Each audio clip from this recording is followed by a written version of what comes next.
Ladies and gentlemen, it is showtime. Please enjoy the show.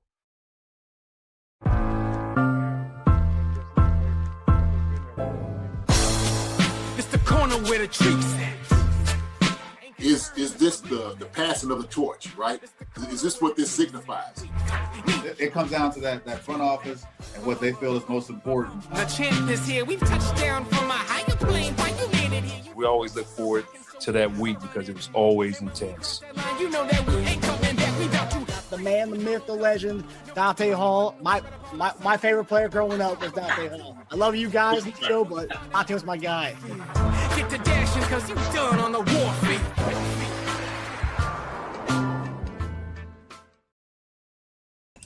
Hey, everybody. Welcome to another episode of Monday Morning Tight End on your Monday evening. I'm Marcus Dash, and our guy, former Chiefs tight end, Jason Dunn, will be joining us shortly. JD is dealing with some family stuff going on right now.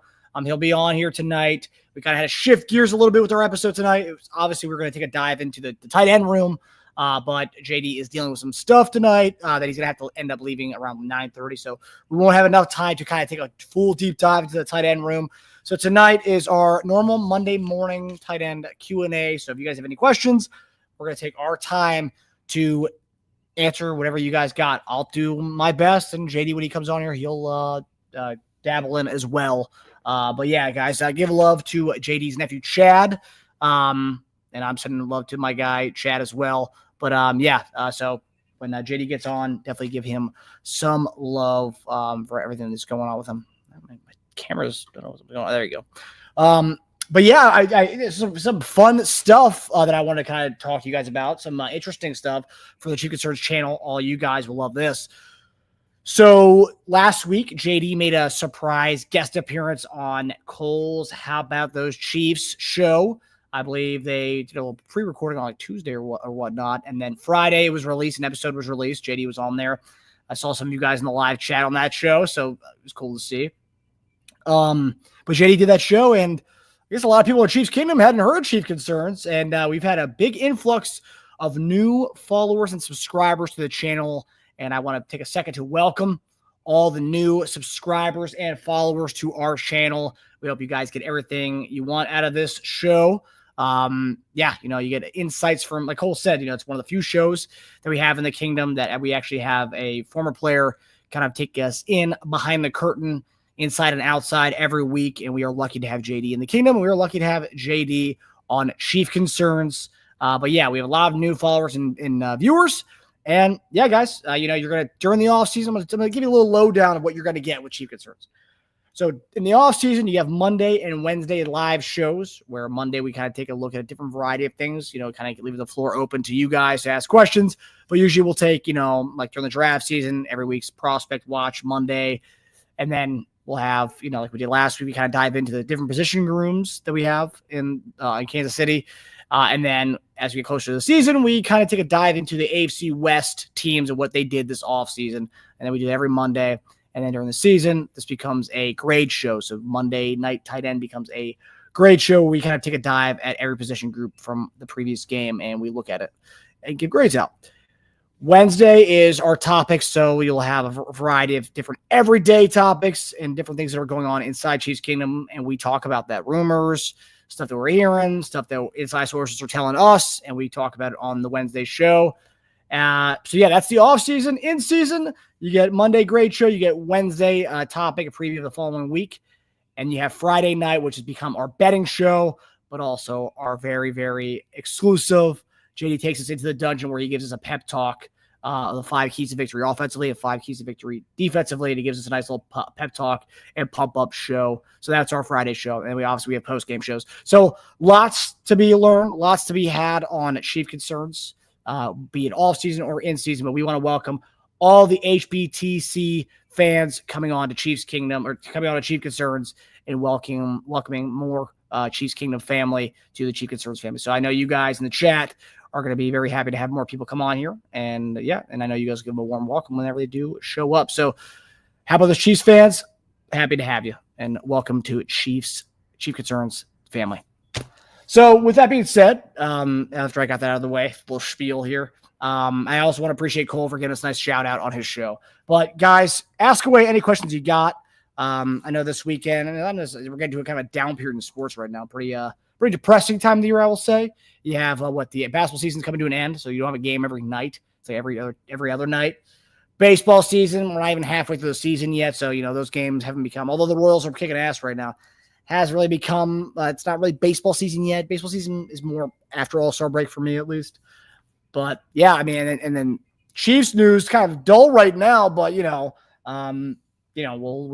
figure out things to talk about as we do with our Monday and Wednesday shows. Always find a way and thing to talk about. But next Monday we'll do really a big dive into the tight ends as we were going to do tonight. So yeah, I was really excited about that conversation, but family comes first, and so yeah, JD wanted to take some more time on the tight ends rather than doing a quick show tonight on that. So yeah, guys, ask away. So let's see who we got in the chat tonight. All right, so you got the Jeremiah de los Muertos. What's up, buddy? Witchy Hall. Okay, we got the usual suspects. Whoa, I'm scared now. The usual suspects are here. G Pig, what's up, buddy? Andre Chanel, Sasha, what's going on? Laura Zinzer. Did I say Zinzer? Yeah, we established that one. Laura Zinzer. Linda Hunter, what's going on? Andre, what's up? Yeah, we got the usual suspects in here. Hannah, good evening. I've been busy with tornadoes. Yeah. Okay, yeah. I saw some of the videos, man. I'm sending all my love to everybody affected by tornadoes in the Midwest. There are some really nasty ones. The videos are scary as heck. When I was a child, tornadoes, being in the Northern Virginia area, don't really get tornadoes. You get tornado watches sometimes or tornado warnings, but I've never seen a tornado myself. Knock on wood. And I hope I never do see one. But I was saying all my love out to you guys, everyone affected by it. I saw some of the videos, and it's really scary what's going on in the Midwest. So, yeah, sending my love to you, Hannah. Sasha, sending you good vibes, Chad. Yep, Chad, we love you, buddy. If you're watching, we love you, big boy. G-Pick, first it was Tasia cheating on you, now it's JD. I know. Everyone's leaving me. Everyone's leaving me, G-Pick.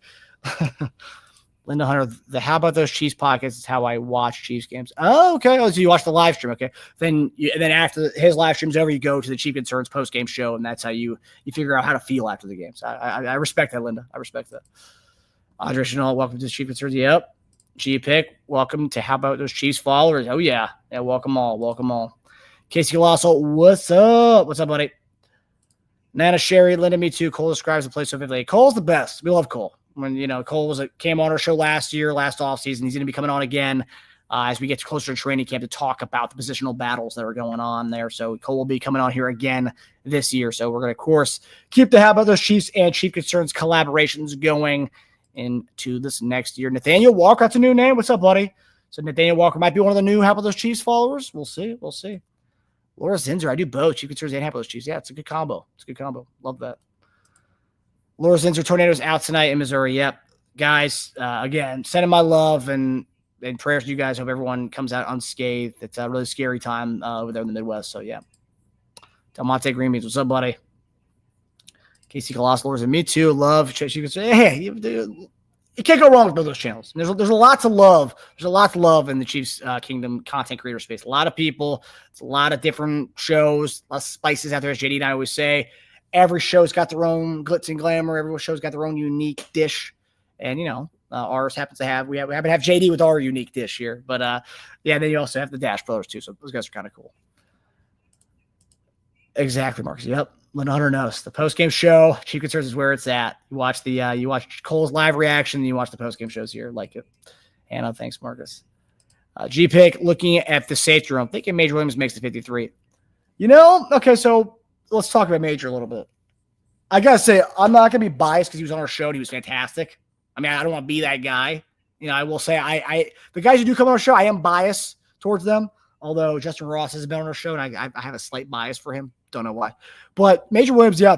I mean, that safety room, you have Mike Edwards, who just signed a 1-year veteran minimum deal. Brian Cook, almost on his last year here.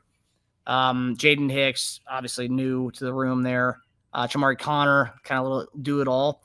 I mean, Major Williams has got a shot. He has a shot. I mean, it's not the deepest room by any means. And he also contributes something that a lot of those other guys in that safety room don't. You get Deion Bush too. Yeah, and an elder statesman. But Major does contribute to a lot of things that These other guys don't. I mean, all the guys just named, those guys aren't returning punts. Those guys aren't on special teams.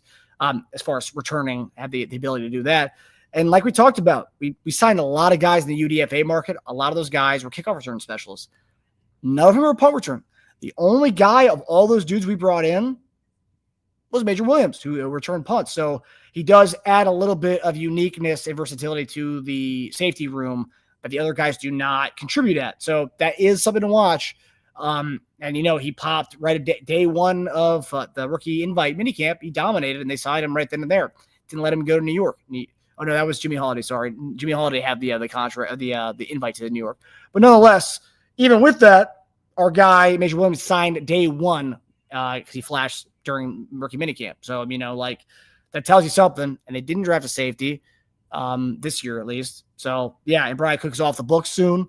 So I could see Major Williams making the team. I hope he does make the team. The kids, his attitude and enthusiasm, it's one of those things you want to have in the locker room. Be practice squad, be on the 53, but that guy, you can tell he's been fighting hard for the active 53 spot. Delmonte Green Beans wants to know who's going to training camp. I will not be going to training camp. I have a really busy summer ahead, but I will not be going. I'll be covering it all the way from Northern Virginia, the DC area. I'll be covering training camp, and I'll be on the lookout for all the videos you guys send us, as well as our lovely, lovely Kansas City beat reporters who will be there sending videos and clips and whatnot. So I will not be there. I think JD might make an appearance. We'll see what his summer schedule is looking like.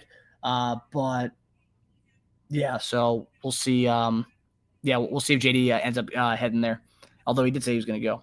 But, everyone's stuff, people have things going on and whatnot, especially for people who aren't from or living in the area. But, yeah, if you guys do go, you know where to send the videos and all the clips that, G-Pick will be there. Okay, G-Pick's going to be there. So, G-Pick, I'm expecting videos from you whenever you get there, buddy.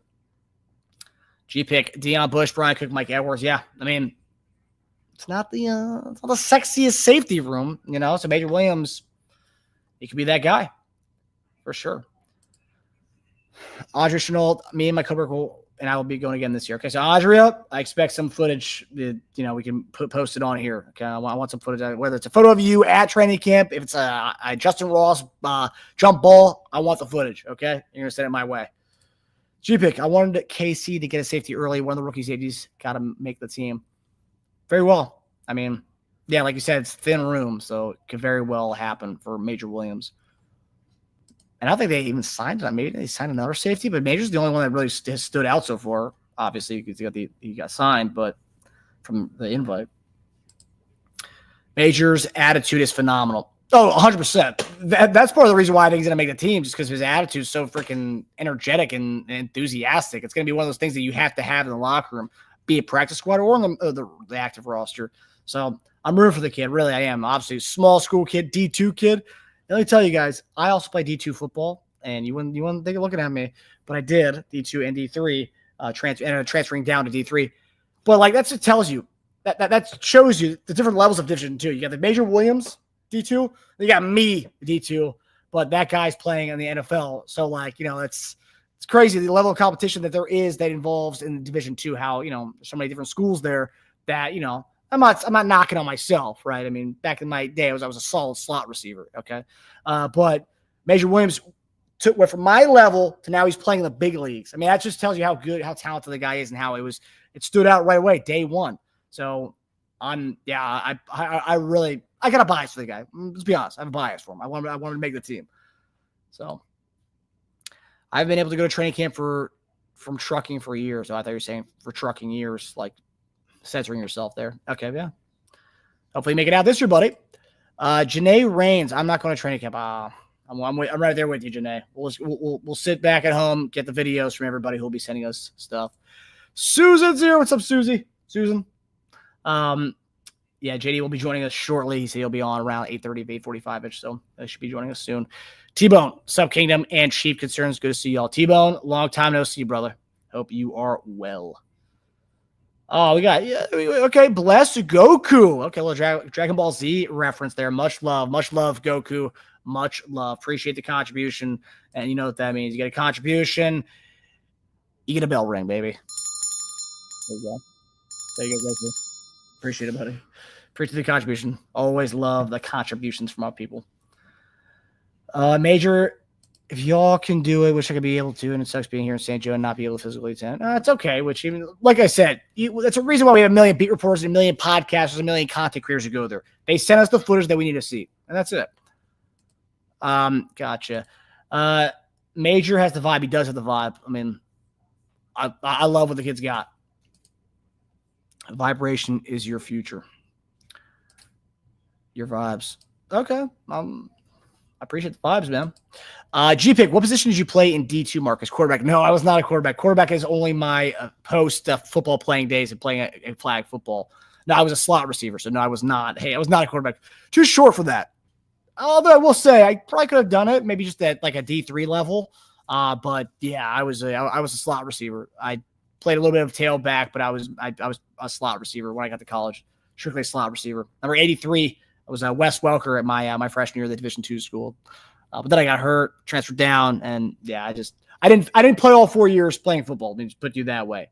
But I did start off that way, and it was fun. But you know, when they say D3, D2, you think it's going to be not as like regimented as D1. Oh, it is, but it's just without all the money, without all the gear. You have to buy your own cleats, you have to buy all your own stuff. So it's not the most glamorous thing. I'll tell you that much. But yeah, it was fun nonetheless. Learned a lot about myself, you know, playing in Division II in West Virginia, then playing in Division III in Western PA. So it was fun being a college athlete for a little bit, even though at a smaller levels. Slot receiver, yes, sir. Major will fit right in our culture. Oh yeah, I mean, a guy who is excited to be on a team that has like this kind of prowess that the Chiefs have and the allure that we have, you know, being the team that's in the Super Bowl every year, teams on all the commercials. It's a big deal, especially coming from a small school. Although he started at UVA, we're talking about Major Williams here, started out at UVA, man, to transfer to division or community college in Iowa, goes from the Iowa Community College to Carson Newman, Division II school, tears it up there. And, you know, if you're good at football, they'll find you. I mean, that's what JD always says. The tape doesn't lie, and these teams see that stuff, and, you know, they Chiefs signed him right away, and we have a need in the safety room. It's not as deep as some of our other positions, and I think there's a big shot that Major makes the team, and Major's now a friend of the show. So there you go. Casey Colossal, you covering the NFL, we're all needed. Yes, sir, buddy. Yes, sir. So much talent in small schools. Some guys don't develop early. For sure. I mean, and that's too, like, that's why you are seeing, because I was reading an article the other day about Division II and Division III schools, that a lot of those kids before the whole transfer and the NIL stuff, those kids, like, you know, there's kids who, you know, who are going to Division III schools, going to Division II schools. They had room for a lot of those kids. As long as you pay your tuition, they're going to play you. They're going to get you on D3 schools. That's how it is. But now you're seeing like these guys going from D1 to D2 schools, and then you're seeing D2, D3 go to D3 schools. Now you're lessening your chances big time by going from Division II to Division III. But however, you're starting to see a lot of those types of kids going to Division III schools. You're seeing a little bit of the NIL affecting that.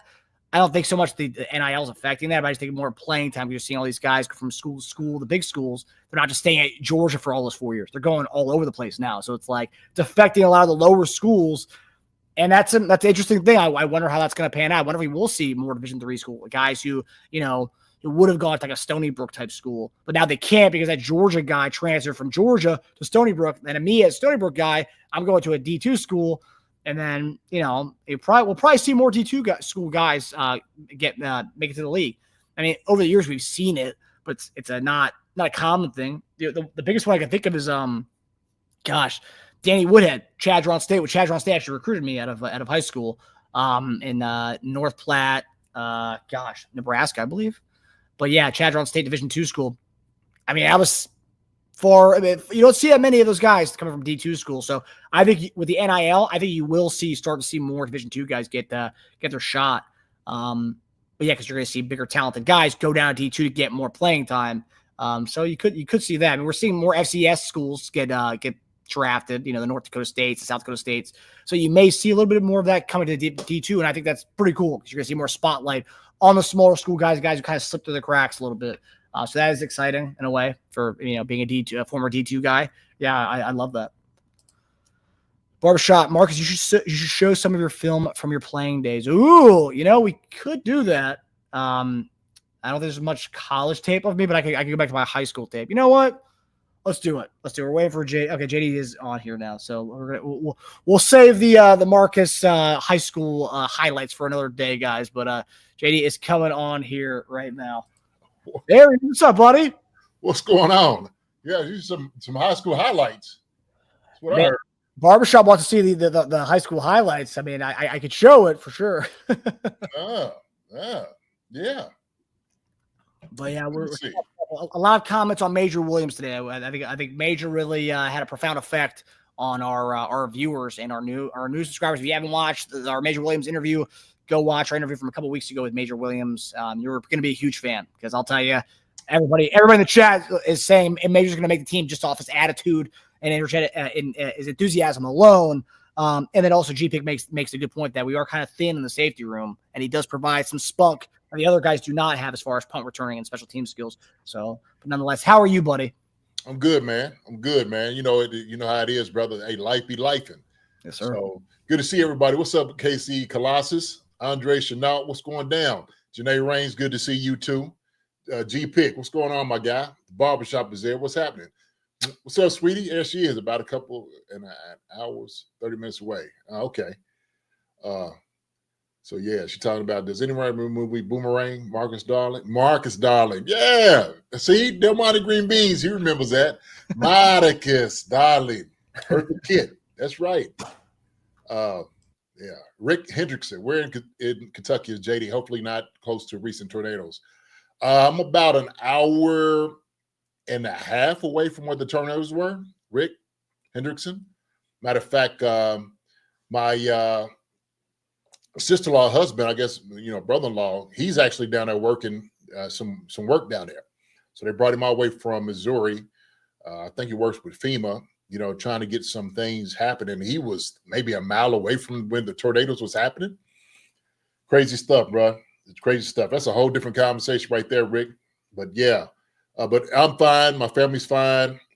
Pray for the people that did get caught up in the tornadoes down here. It's a mess, absolute mess. Just getting warned it shouldn't happen. Like I said, man, you get me on here talking about it, but we'll keep praying for those people that has been affected by it, man. So who else is on here? Gregory Hester. What's going on, Gregory Hester? Richie Hall's in here. T-Bone.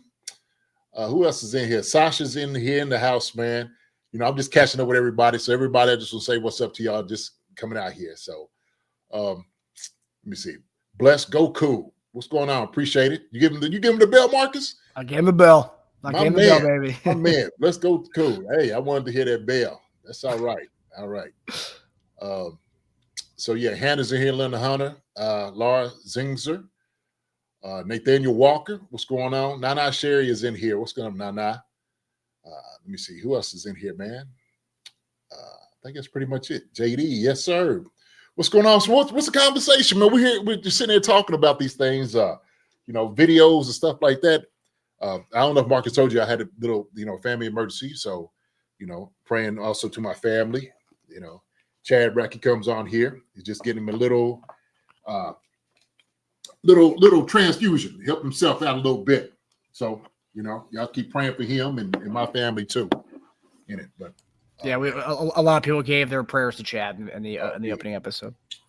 Man, that's my people, man. Chief concerns, baby. Y'all the best out here, man. I'll just tell y'all that. Y'all are the best. Man, Chad's with Susan right now. He's listening. So good. Yeah, so Chad her the love, guys. Mm-hmm. Absolutely. That's great. So everybody on here loves Chad. So even though he's a Green Bay fan, we was talking about Aaron Rodgers today. And I was like, I forgot he only won the championship. I didn't know that was it. That was it. So he's got 3 MVPs, I believe. So 1 Super Bowl and then three or 2 MVPs. Yeah. So some people prioritize the individual rewards. Some people want to win. I guess that's what it is, man. I guess him and Lamar is in the same boat, ain't they? Yeah. Well, he's got Lamar's got to get that one to match up to Rodgers, but yeah, he's getting close. Oh yeah, What y'all say? Word, word, word. What y'all word? That's the paying homage to Chad right there with the word. Yes, sir. Yes, sir. So T-Bone said, I'm worried about the O-line still. So yeah, I mean, what are your thoughts, like that's something that people who don't follow the team, and everyone's probably seen the Colin Coward stuff. We might get into that a little bit on Wednesday, but like that, what Colin Coward is saying on his show, I know he's a hot take baiter. Yeah. His whole thing, and a lot of people who don't really, we talk about this all the time. National media, they don't follow the team. They get the little nuggets. The same people who make those mock drafts say, "Oh, Chiefs are going to draft a guard in the first round." No, they're not, and we didn't. But like Colin Coward says, "Oh yeah, the Chiefs have a backup left tackle from the 49ers they didn't want to retain, and that's going to be starting for them this year. Their O-line is significantly worse than it was last year with Tooney gone and a backup offensive tackle going to the season. Whereas last time we saw the Chiefs, this is kind of what they were saying, right? Last time we saw the Chiefs, they were a disaster on the offensive line. And then now this year, the offensive line has even regressed even further than it did the last time we saw them in Philadelphia. Now you see comments like this. T-Bone says, I'm worried about the offensive line still. Now, take it to us now. So we have Jalen Moore, left tackle, who was the backup for Trent Williams, who did start 5 games last year and in small sample size, looked good. And then our new left guard, probably going to be Kingsley Sumatia. Now, what do you make of the offensive line? Are you as concerned as some of these national pundits are? No, not at all. I think what we did is we actually went out and did our due diligence this offseason to find and comb through what was out there that was going to be the best fit for the Chiefs. I think we were always looking to try to get a guy in the first round to play tackle. It was going to really be on who was going to fall to us. And I think this was probably the best scenario possible for us, Marcus, to be honest with you. So we got a guy in Jalen Moore who, like you said, started 5 games, did a tremendous job of those 5 games that he started for Trent Williams. And then we got Josh Simmons here, who is, by all accounts and measures, man, probably would have been a top 10 pick if he hadn't hurt his knee. The thing is, because of the injury and his progression with it, man, he's going to be ready probably for the season. And so we have 2 capable tackles. So Jalen Moore, who has experience in the NFL, who's done very well, if you say small sample size, but then also Josh Simmons, who is, for what I said, is probably the one tackle that was probably ready, game ready, NFL ready. He was better than everybody else that I saw out there. I know everybody talked about Will Campbell down at LSU, and it still remains to be seen. But my money was on Josh Simmons, just his athletic ability, his physicality, and Will Campbell. He's a good tackle. But those 2 guys are probably 1 and 2 for me. Everybody else, I think, was kind of distant, 2nd and 3rd, really. But as far as everything else goes, we lost Joe Tooney, which is probably one of the best guards in the league, no question about it. But we have a very hungry and competitive King Suma that's probably going to be playing left guard. And so we know that now, because he's not out on the island and he's got probably the best center in the league in Creed Humphrey on the inside of him. And then, of course, on the outside, he's got some experience and guys that are just ballers, the go-getters, that's going to be able to help him out. I think he'll be able to thrive at that position.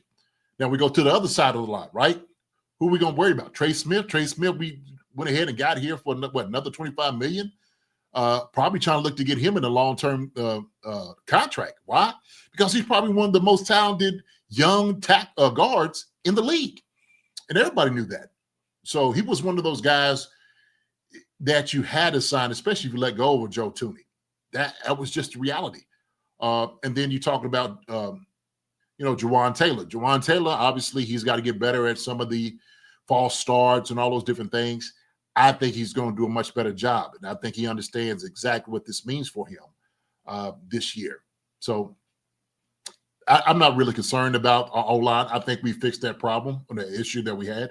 And we got some good guys that can come into play, like Wanye Morris, right? We know there's guys that we have here that's waiting in the win. Norzad, Hansen, those guys like that, right? So go ahead, my brother. I think my thing comes down to, and you beautifully explained kind of the whole side of the line. And I think you look at it, right, and it's easy for these national pundits to say, like, oh, it's a worse O-line than it was last year. It's okay. Well, that bad O-line, right, we went against the Eagles' powerhouse defensive line, right? But that bad O-line that got worse took them all the way to the Super Bowl, right? What was that, week 15 when the Cleveland game when Tooney ended up going over to the left tackle, and then from week 14 or 15 on took him to the Super Bowl. And not to say, it was a failure for us. We wanted to wait. We wanted a three-peat. It was still a failure. However, that bad O-line still took the one the AFC and got us to the Super Bowl. But then you look at who's projected to start the left side versus what we had in that Super Bowl. Yeah. Jalen Moore, Joe Tooney. Joe Tooney's not a left tackle. Jalen Moore is a left tackle. So right then and there, that's already an upgrade over that left tackle spot. Yes. Not to the left guard. Joe Tooney has left tackle, and he's not a left tackle. So right away, that's an upgrade over that left tackle from that Super Bowl game. But then you go Kingsley and Caliendo. Now, the argument there is, for a lot of people, is that, okay, if Kingsley was so good last year, why was Caliendo starting over him as the left guard spot instead? And now this year we're going to sign him to be that left guard. That's where the one thing is kind of for me, that's where I say, oh, there is logic to that argument there. However, Kingsley was just learning that spot this year. So, like, he's still kind of a project, I would say, but, like, this guy had all the makings to be a top 2-round lineman. I know we drafted him to be a tackle, and that experiment didn't work out. We drafted Simmons. So now it kind of seems foregone for right now that Kingsley will be a guard until maybe next year we can see what's going to happen with the right tackle spot. My guess is they move more over right tackle and leave Simmons at left tackle. But for now, let's just talk about the guard spot. Where do you stand on the Kingsley? If he was good, he should have been starting over Caliendo at the left guard spot, because that was kind of a leaky spot. That left guard was seen kind of leaky for the last few games of the year. What do you make of that whole Kingsley Caliendo argument? I think you were spot on. To be honest with you, you can't look at it in any other type of way. Going from tackle to guard is a new position for Sumaite. But the reality is, once he has the reps, he gets more comfortable in that position. It's an easier transition from tackle to guard as opposed guard to tackle, which Joe Tooney masterfully did. And he showed out because that's who Joe Tooney is, right? He's just a great lineman in every regard. And so, but we've seen, probably because of the things, shorter arms and those things like that, Marcus, came to bite him in the tail. But Sumaite, where he does have the athletic ability, we know he is strong enough. He can go and play guard. We know that. So him and Caliendo's been playing. That's his position. That's what he does. He does well. But Sumaite, who is, I say, a capable tackle, now moving down to guard, I think he'll just it'll be a good transition for him to make this move. I think they believe that too. So it'll be easier for him. Like I said before, he's not in the island. Now he has shorter spaces. Now he can be as physical as he wants to be, especially that position. You can ask anybody, especially guys that play O-line, that going from tackle to guard is an easier transition. Most people know that. Those pundits out there, they may not know that because they never probably played that position. So we know that King Suma was a very talented guy. He is a very talented guy. But we give him going into training camp. Now, look, it's going to be a battle. No question about it. If he still hadn't picked it up, then Caliendo's got to play. But I think King Suma, kind of given the time, given the reps, obviously doing the offseason and all those different things, he has time just to learn it. He's going to be fine. I don't see anybody else beating him out of that position. Caliendo is still a good left guard, but I think King Suma is probably going to get the nod at that position. But you said it best, though. It's all because he had to make that transition. He had to learn that position. And I think last year, too, like this also kind of like, because Caliendo kind of is who he is, right? Where I think Kingsley, we don't know what his potential can be at that guard spot. So I think they will see there's a big potential with him. The kind of, he's got a high ceiling for this whole thing, and maybe a high floor too at the left guard spot. But I do think they did see one thing, right, with this, with because of Caliendo having to play guard and Tooney having to play left tackle. They saw that, like we can get by with, and I'll say this, mediocre guard play. And sometimes it was really bad. I remember there were some games you and I were texting like, that guard spot's kind of rough, but like we were still able to make it through that. And I think that one thing did show them is like, okay, like we don't need to be paying Tooney and Trey Smith a lot of money, right? Because we just saw we got to Super Bowl with a mediocre guard at that left spot in Caliendo. So that did show them that, right? But it also showed them like, look, we can only go as far as this as a guard playing left tackle. We're not gonna win with that. But we bring in Jalen Moore, who at least for this year can be a left tackle while Simmons gets healthy, and then next year we could figure out the next year problem, moving more to the right side.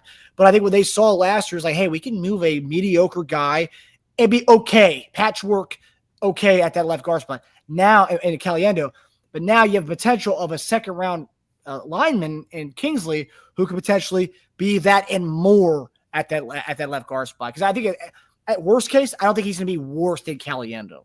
No, and also too, let's be real about this. He's getting worked by some of the best defensive tackles in the league. I'm sure he's seeing Chris Jones, Mike Danna. He's seeing, Menahu. He's going to be seeing Mike Pinnell. He's seeing guys like that in practice. So it's not like he's going against chopped liver. He's going against one of the top defensive lines in the league. They do a great job in like pushing and being very forceful in two-gap play and whatnot. So he's getting work to get ready to play this position. I just don't, like you said, he's a second-round pick for a reason. And so for a guy that, like I said, played out in space, it's going to be a lot easier for him. He's more athletic than, guards are. Strength is going to be the issue. He's strong enough. We know he's strong enough to play the position. And so I don't have any questions. I don't have any issues as far as him going down. I really don't, Marcus. I don't have any concerns whatsoever. I'll say this. As much as we wanted to keep, with the whole Joe Tooney, and I guess they made a decision, but Andy Heck, me and him were kind of on the same page. I thought DJ Humphries probably should have came in and played at left tackle, and just see what he was going to be able to give you. Now, after he healed up from that injury, was his knee okay to go out there and go play? Because the thing is, you could have put him out there and see how it would have looked, because we already knew what the contingency plan was. So, hey, he didn't get it right. Move Joe Tooney out there, right? The tackle. We knew what it was going to be. But I thought, he should have went ahead, at least had a chance and opportunity to come play. And that's here nor there right now.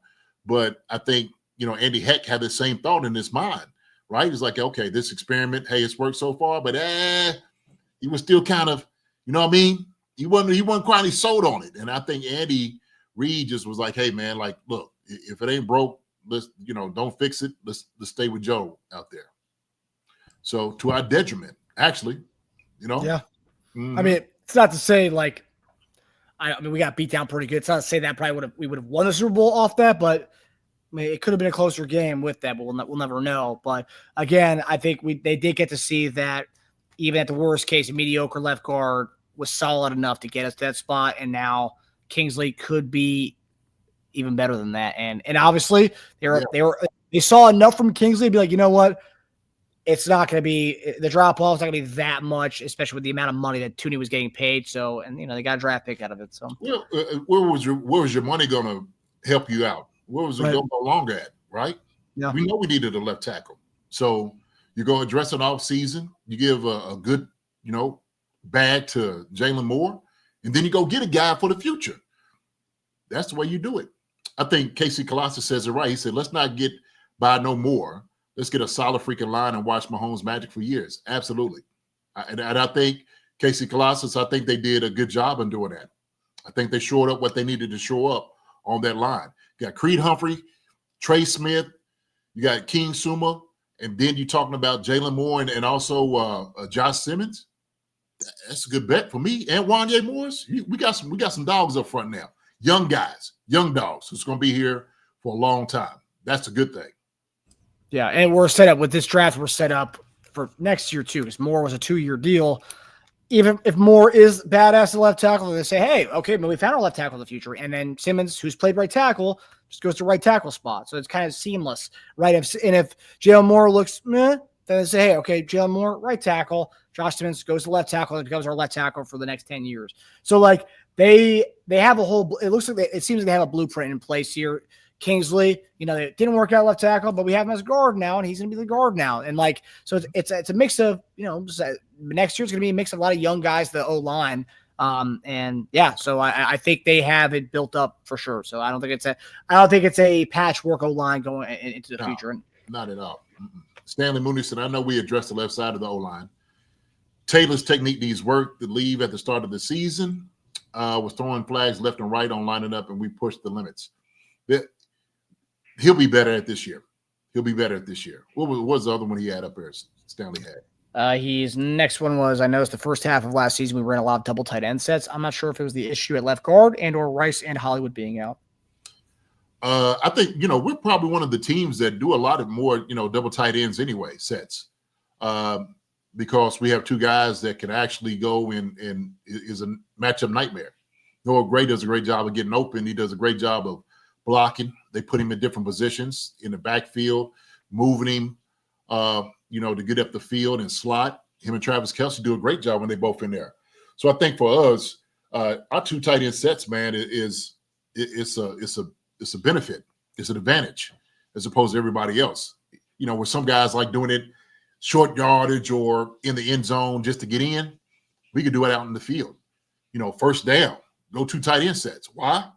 Two capable guys. Not to mention, I know we ain't going to talk about tight ends because I want to give a little more time to this, but obviously we got, Jared Rowley, Jake Bringenstool, Robert Tonyan. We got guys, the best tight end rooms in the business.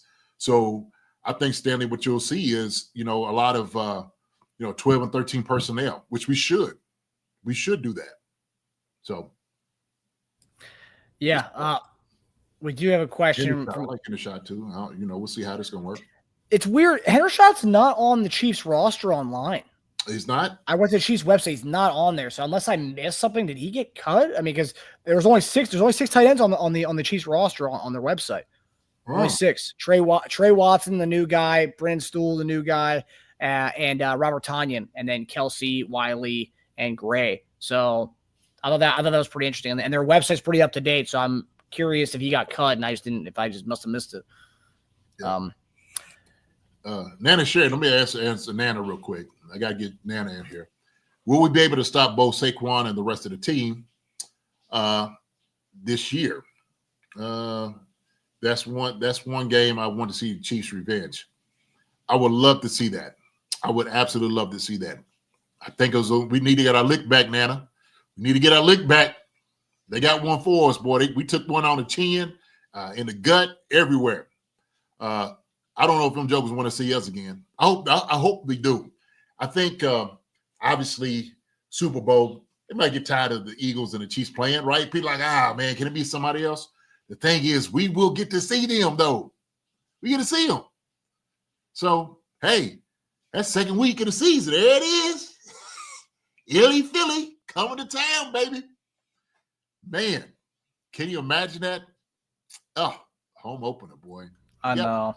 We got something for him. I'm still surprised that wasn't the main game because there was talk that being the opening Thursday night game. Yeah, I mean, I like how they got it right now. I think it's a good one. You don't want to give everybody just right from the start. You got to give them a little bit. So Philly plays the Ravens, right? That's their first week. Is that the Thursday night game? No, they play Dallas, which is kind of a weak game. What? Yeah, Dallas and Philly's the opening night game. Oh, yeah, okay. It's pretty weak. Yeah. All right. Dallas gets a lot of opening night games. I know their fan base is huge, and I know they still want to make them America's team. They're not. Okay, they're not anymore. I don't get it. Yeah. Don't get it at all. And the Eagles open up as a 7-point favorite. I think the Eagles are going to wipe the floor with them. Mm-hmm. We have a question from a new subscriber. It looks like JD Gregory Hester, a new face, a new name. I've never heard from him before. So Gregory, welcome to the channel, buddy. What's up, brother? Good to see you, man. So Gregory, you may not know this, but JD was a special teams coordinator. So JD knows his special teams. And if anybody watched the show during the season and saw the Monday grades, you guys would know that special teams was consistently, I think, C or below. I don't think we got many B's in the special teams. Mm-hmm. But JD, how do you feel about special teams this season? And what, I guess the better question would be, like, what would be the things you want them to improve on the most going into the season because it was kind of a disaster all year last year, but what would be some of the things you want to see improvements on? Well, I'll tell you, we had a couple of bright spots, a few, a couple of returns. They looked pretty good. Nico Remigio was a good bright spot for us, right? Some JP round, which we don't have anymore. He was able to get some returns. For me, Buckner was a guy that was kind of struggling a little bit. He got hurt last year. We need a little bit more consistency from the old punt guy, putting out there, keeping it outside of the zone, man. Drop that ball in there. Part of that's from our gunners. I think we'll do a good job, Gregory. It's all going to be based off our returner. So there's guys that we know can return. Noel Williams, Major Williams, the William boys, if you want to call them that, if you will.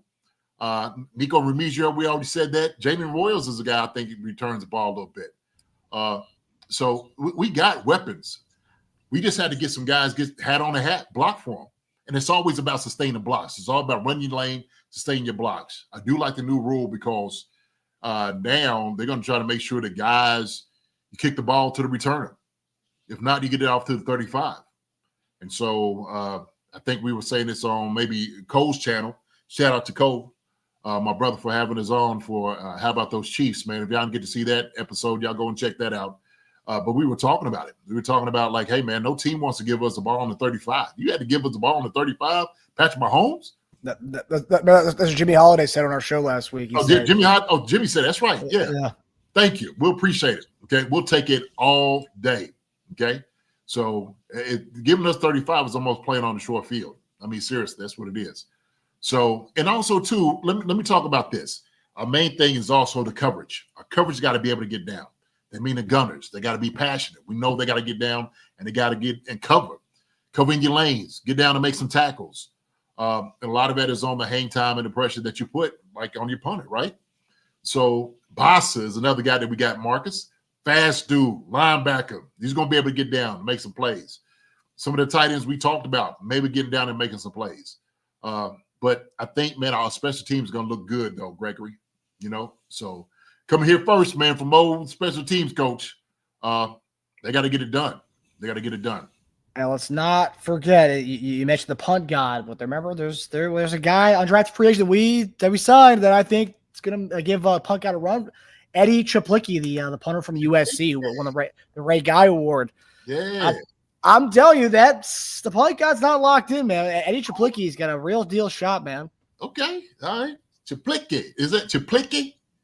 It's spelled CZAPLICKI. So I think it's Chaplicki. Chaplicki, okay. Chaplicki.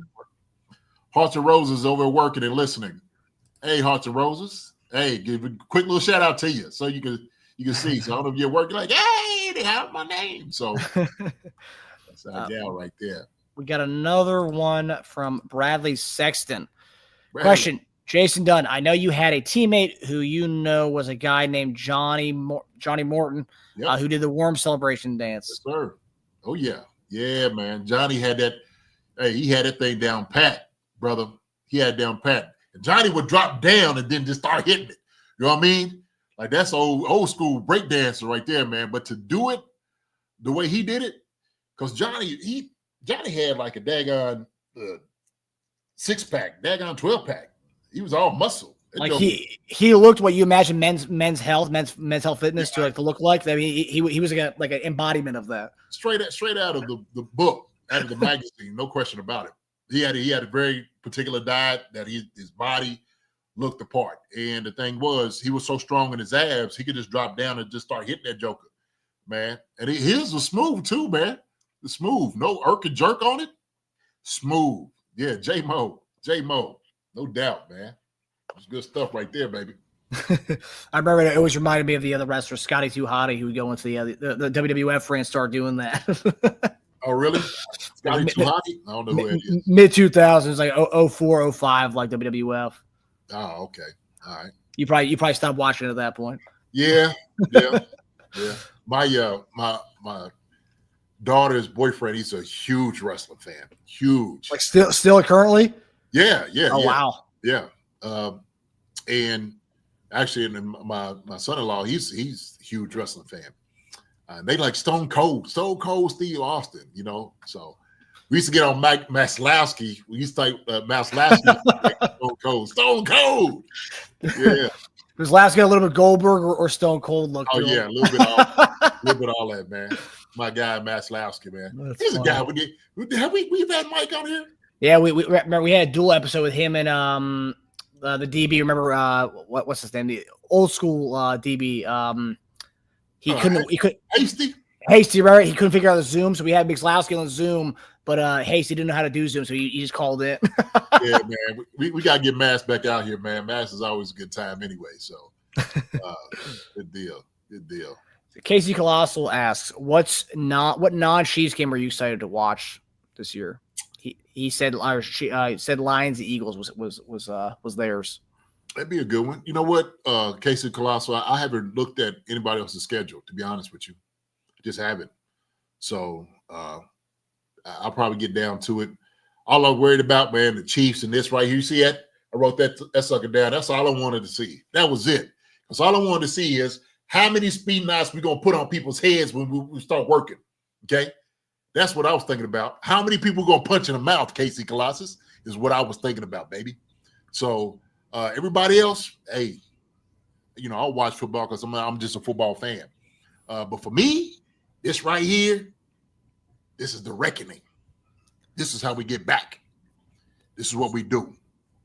I'll give you two that I'm excited about. Okay.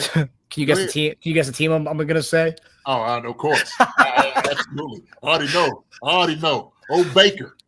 Yeah. Baker, two Baker games. One against the Eagles. So the last two times he's played them, he's beat them. So 2 years ago in the playoffs, last year during the regular season, beat them down big time. And then against the Lions last year, he beat them in Detroit. He's playing against them in Detroit again this year. So those are two. People are saying Eagles and Lions are one of the top two teams in the NFC. I want to venture to say I think Buccaneers might be one of the top teams in the NFC. That offense they have, it's gonna be fun to watch, man. Godwin, Evans, Amegba, the Ohio State receiver. The fact they drafted him, they also have McMillan from last year, and then Bucky Irving, who was a surprise out of the backfield. That offense might be one of the top offenses in the league next year. They got some fellas over there. That's for sure. Oklahoma Sooners Baker is here. Yeah. Blitz the dog doo-doo out of that joker right there, man. Casey Colossal says, I love it. JD means you're locked in. Yes, sir. Always locked in. Always. So Which you all knew I was going to say the Bucks. yeah. The Tampa Baconeers. Yeah. You know who I don't think is going to be all that good? Green Bay. I don't think they're going to be all that good. Neff still listening. I know he's like, oh, really? I know he's still there. I mean, that division, man, that's become like the AFC West of the NFC. I mean, Chicago could be good this year with Ben Johnson and having that last place schedule. I mean, they could be even someone to look at this year. Top to bottom, that's a tough division. Yeah, it is. Speaking of Chicago, how about we address that conversation, man, that sent the text of talking about Caleb Williams not knowing how to study film? I was like, I don't quite understand. I guess RG3 kind of went off like, oh, the coach's fault not teaching Caleb Williams how to watch film. And I'm sitting there thinking like, wait a minute, what do you mean they're not teaching him how to watch film? Because any coach that's worth his salt would take him in film session and film study and say, hey, look, what are we looking at here? What's the coverage? How many we have up top? Is it single high? Was it too high? Then we start working through the coverages. What are they doing? What are the corners? What are the linebackers? How are they sitting? What is the protection? Where's your guy that's hiding? Where's the blitz coming from? How are we sitting there? How far are they sitting back? And so all of that is predicated off what the defense does. So how is it that Caleb Williams is not learning? I'm just taking from what, I'm looking at the tweet. He's not knowing how to watch film. That's something you should learn in college. But so yeah, because they're making it seem like, right, someone who's never played football before, they would think, oh, well, obviously, it's a difference in the way you watch film from high school to college to the NFL. Not really. Yes, the concepts are different and the defenses are different. The players are faster, but like watching film is watching film. We had QB coaches in high school and college who, had positional meetings with their players. We watch Hard Knocks. these guys are watching film. So I don't understand what the thing is there. And also, too, it's not only a failure on the Eberflus staff, but like before that, Lincoln Riley, who's apparently one of the best offensive minds of all time, where was that in college then? I mean, that's kind of an indictment on Lincoln Riley and Cliff Kingsbury at USC and Lincoln Riley at Oklahoma. So there's something off there. That doesn't. It seems like a little bit too much blame is being put on Chicago staff, or like you said, I think it comes from like the early days where it's like, were you not being made to watch film in high school because you were Caleb Williams, a top recruit? Were you not being made to watch film because you were Caleb Williams in Oklahoma at USC? I mean, like, I don't know. This doesn't make any sense to me. High school, I can forgive. I can forgive some of that, right? I mean, you're going to watch film, but if you're not really have somebody who's teaching like, hey, this is what we're looking for and whatnot, that makes sense. But then to get to college and not know how to do it, then that doesn't make any sense to me. It just doesn't. I don't want to say that's equivalent to like somebody passing guys through that don't know how to read, right? I don't want to. But for a football player as a quarterback, that's almost on the same scale, to be honest with you. Like, how do you not know how to do that? How do you bypass all of these different things, become the number one pick of the draft, and then come to say, did he tell RG3 that nobody taught him how to watch film? That's my question is, like, how did RG3 come to this conclusion? I believe that was a part of a book that's coming out soon. There's a book coming out about the whole Caleb Williams and everything that's going on, talking to his dad and whatnot. Oh, gosh. Yeah. Well, you know, Eberflus and those guys wasn't the greatest. But I would think, you know, and the thing is, I sent this text to my guys, you know, all the guys that play ball. I was like, hey, man, when did y'all learn how to watch film? And so I learned this in college. When you learn how to look for things and, you know, what to do, you especially learn how to do it in the NFL. There's no way you can get past it. There's just not. No way. And Kurt Warner was like, man, I don't understand this. But Marcus, I said this, and I've said it before, and I'm going to say it again. The offenses they run in college do not get guys prepared and ready for the NFL. They have dumbed down these systems so much to just be passing the balls and stuff like that, that these guys don't know how to think anymore. There's no, you know, putting any type of football intelligence in this thing, right? I mean, you can't, you know, intellectualize what goes on out there on the field anymore, right? They hold up little cards and whatnot. They tell guys what to do. We heard a man, he was just saying that they stay on the same side. I'm like, dude, how lazy is that? I get this easier and probably more efficient, but what is the guy learning? He's not learning anything from the wide receivers, tight ends, and all those different. You're not learning anything. It's all about conditioning and getting as many plays as possible throughout a game. That's all it is. That's it, man. It's crazy. And you know who's become the stars? And that's why he's starting to get the jobs? Offensive coordinators, OCs.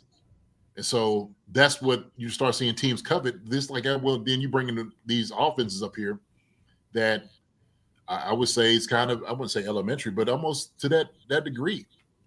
Hey, we're going to tell you what to do. That's it. You can't think of anything. You don't know how to make adjustments. It's crazy.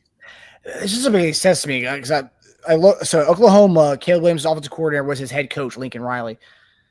Lincoln Riley was not sitting with his quarterbacks and not watching film with each other, unless he wasn't paying attention in that. I mean, that's a different argument altogether. But like, I mean, JD, the dog days of summer when we are in college, let's take it back to college, those long nights after 2 days of practice, those days, you know, meeting with the offensive room with your positional coach and watching film late night, and it's exhausting and boring. Guys are falling asleep. You're watching film. Now, if you're paying attention during that, that's a different story altogether, but you're watching film. His head coach was a QB coach at Oklahoma. Cliff Kingsbury, who was an NFL quarterback who, you know, called offenses in the NFL, was his QB coach at USC. So there's no way in hell he was not watching film in college, man. No. Watching film is different from telling the guy like what it is that you're looking for, right? So I don't see how that is, you know. It's not possible. If you're watching film with your QB coach, they're talking about, oh, we're looking at this coverage right here, we're looking at this guy right here, this play is going to be for this guy. I mean, the only point to watch film is to talk about what they're seeing from the upcoming defense. So, like, that's just, I mean, if he's not paying attention to that, that's a different story altogether. But, like, they're definitely watching the film. But also, true. I think it's just more towards just to kind of throw the Bears staff under the bus even more so to kind of blame his really poor season on this Bears staff. That's how I feel like it's more so than anything else. Yeah, I just, to say that nobody taught him how to play, watch film, I think that's a cop out. It really is. Seriously. Big time. And I don't think, RG3 is sitting there saying that. I'm like, why are you, like, why would you say that? Like, and the thing is, are you putting it on the coaches? Like, nobody taught you how to watch film. I think Kurt Warner said, man, he's giving all these young guys, their number. How many guys are seeking him out saying, hey, man, teach me how to do this, teach me how to do that. Like I said, a coach that's worth his salt, there's no way he can get by not watching film or learning how to watch film, what to look for, right? I mean, it goes into the very thing of like watching film. You got to know what you're doing. You got to know what you're looking for. How you answer questions if you're not knowing? So, oh, man. Yeah, it doesn't make much sense to me. Yeah, about time that RG3 said some wild. Yes, he does. He said some wild things. He does. So yeah, him and Ryan Clark are having a little beef right now. Oh, are they? About something totally different, more so regarding Caitlin Clark and Angel Reese. That's the beef they're having right now. But yeah, and also too, like, I mean, we saw the year that Jade Daniels had in Washington, who's his offensive coordinator, who's probably watching film with him, was the QB coach of Caleb Williams as last year at USC. So Jade Daniels looked like he was watching film. Yeah. Well, they said that he went through that whole like simulator too. They helped him out. Who, Daniels? Yeah.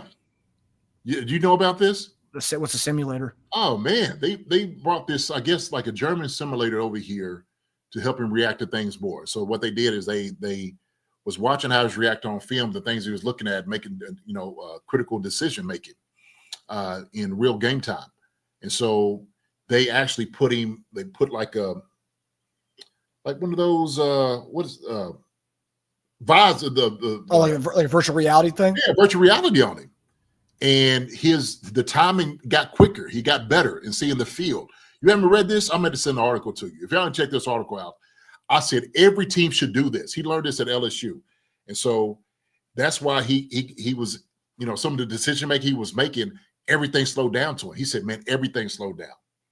And so, yeah, I mean, it's, when I'm telling you, like, just blown away by the technology. I said every team should implement this on the field and their players. No question about it. Shouldn't even be a thought. So, yeah, man. Yeah. Especially young quarterbacks too. Oh yeah. And I was watching actually on the Caleb Williams thing. I was editing earlier, and then I heard in the background Colin Coward had somebody on talking about the Caleb Williams situation. Yeah. They said a big part of Caleb Williams not learning how to watch film was it's not on him.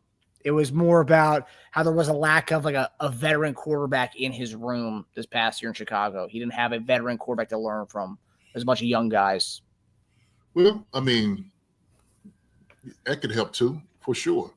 Who was all in there? Man, it was the young buck from who went to Shepherd University, Division II school in West Virginia. Young guy, second year guy. Yeah, he ain't gonna know that. No. He's like, I don't know. I'm looking at this thing like you looking at it. But the coach is still the coach. Would like, hey man, this is what we're looking for. This is what you have to know these things. So how do you watch film? How do you break it down? Yes, this is what you look for. You look for different keys, right? Different tails. You could tell how the blitz is going to work, or what you're looking for. You got to know where the protection is going. You got to protect yourself. Heck, you might have to switch the protection up. You got to know where the hot is. You might have to make an audible at the line. Like, why would you not? I don't.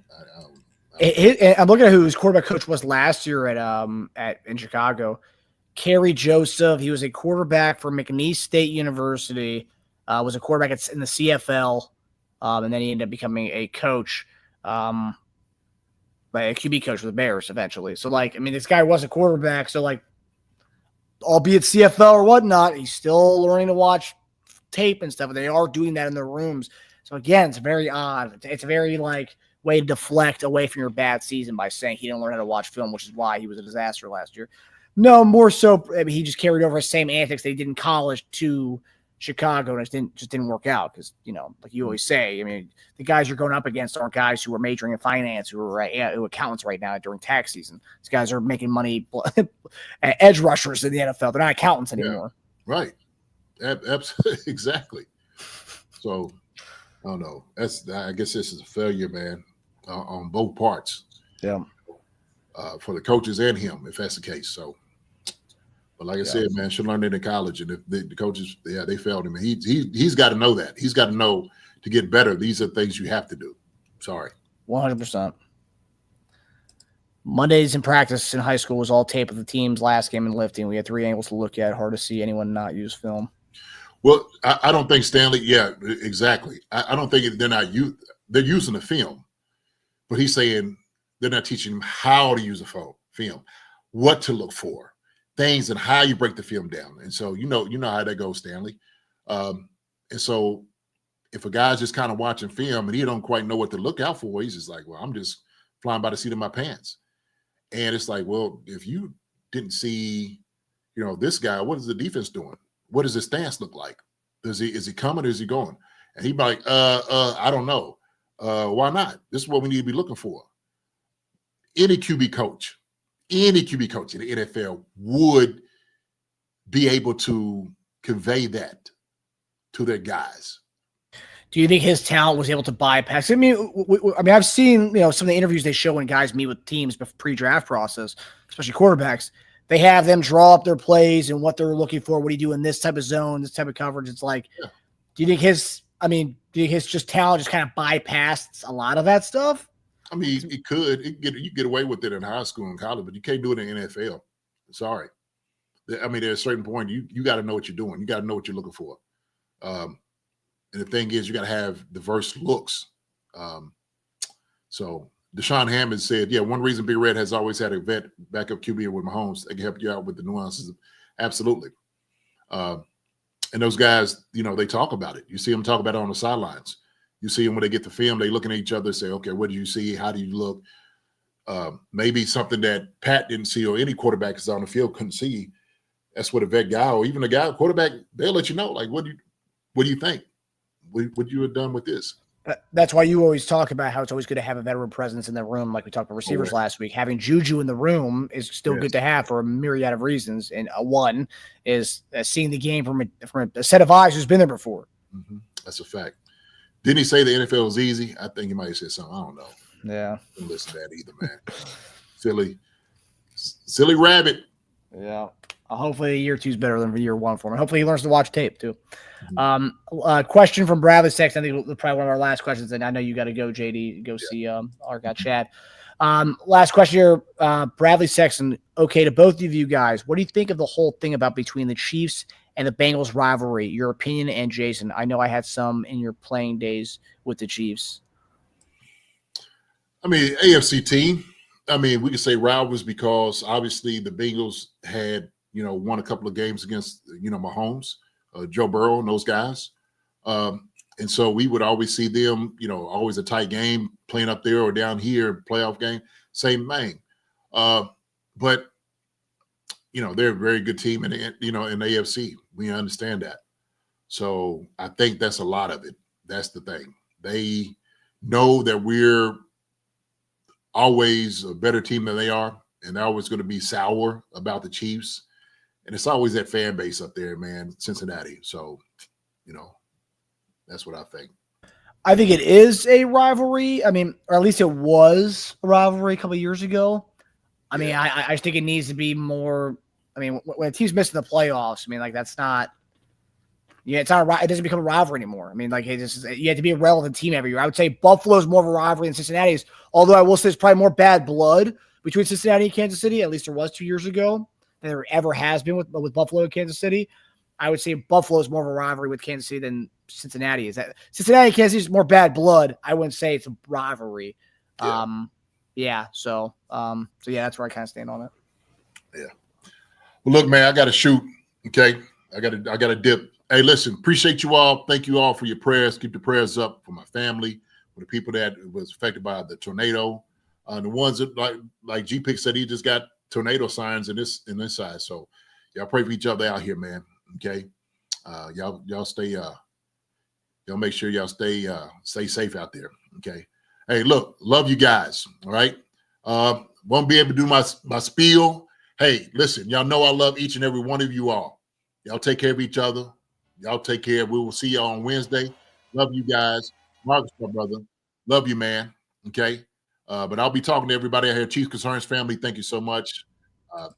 Hey. All right. All right. Love you, buddy. We'll see you guys Wednesday night. Chad, love you, buddy. Get better soon, bud. Yeah. All right. Take it easy, everybody. That'll be good. Hi, everybody. Thanks for watching. Subscribe here to get the latest from the show. Also, be sure to check out the best clips from Chief Concerns. And if you prefer to listen to the show, subscribe and follow us on Apple Podcasts, Spotify, and anywhere else you get your podcasts.